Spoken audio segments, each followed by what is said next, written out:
I think a greyhound makes a good family pet. I think because their nature is just a very gentle one. They're very docile, they're very sweet and they're very loving, and I just think what more would you want in a family pet? So that's why for us greyhound was the best choice. First time I saw a greyhound was when I went to Brusna with my granda, and his brother has some greyhounds in like a shed kind of area, and I loved going into there and rubbing them and giving them food.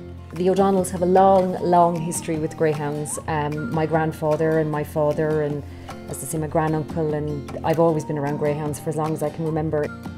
Well, I was making some inquiries because there are some organisations for rehoming greyhounds, and I had spoken to my father, and he had explained to me that the IGB had a sort of a programme and different things, so he put me in contact with Bridget.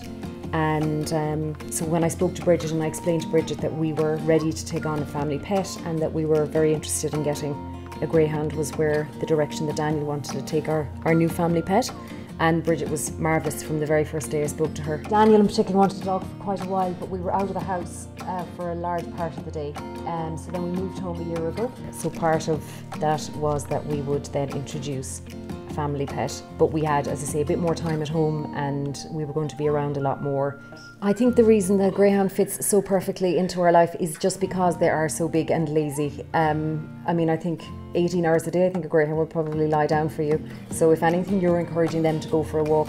And I suppose that is the misconception that's there, but they've fallen beautifully into family life. I think people are probably surprised that we chose a greyhound for a family pet. I think the size is definitely one aspect. People automatically assume that they're a large dog and therefore maybe aggressive, when in actual fact, they're the complete opposite.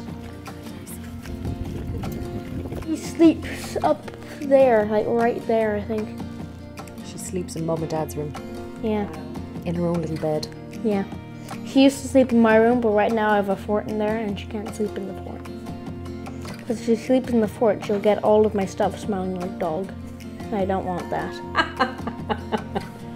And we're very lucky in Dingle, there's lots of beautiful scenic walks. So now we have hit on a perfect route where we walk down a section of the new road and then out by the sea, and it's beautiful. So she can see fungi passing as she's walking along her daily saunter.